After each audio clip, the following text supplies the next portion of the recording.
Hello and welcome to Mechwarrior Online.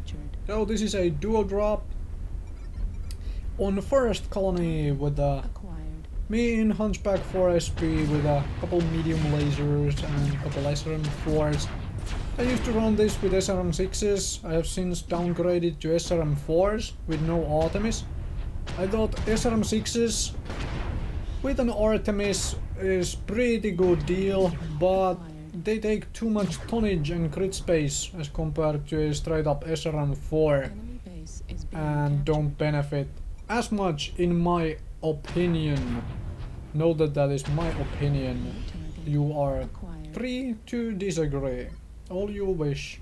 Anyways, standard 225 engine for some speed capability, and mostly I'm just hanging back here looking around.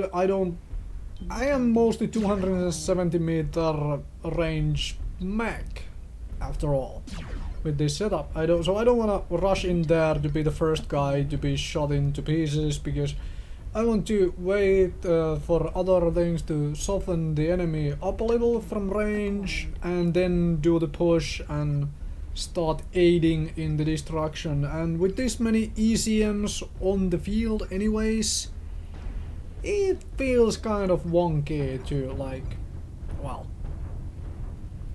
do stuff. As you can see, we already like capped most of their base even by the ECM rush, and then I spot this other Hunchback here with 4SP, and I figure, okay, I'll go for that. It's the sort of setup I used to run, so let's test this out, eh?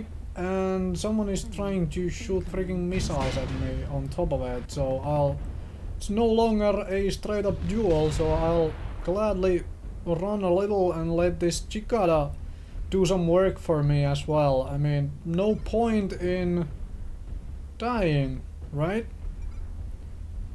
I'd rather do destruction and do that by staying alive than, you know, rush headfirst into my own death.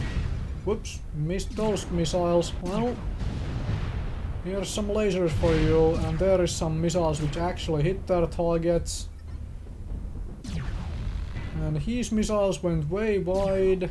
That's one reason why I don't personally agree with the SRM6s at times. And I got stuck on a building. Anyways, I am trying to avoid being shot to pieces.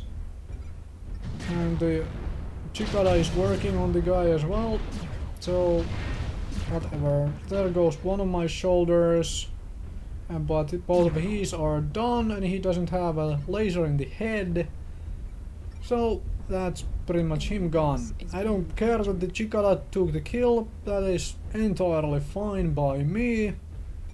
Main thing is we got the kill, so now time to do a little bit of mop up. With that dueling, which turned into a 2 versus 1, finally out of the way. And most enemies are pretty much done with at this point, so just finish the job and maybe cap the base. It's an interesting setup. Anyways, thank you very much for watching, and hopefully this was enjoyable to watch.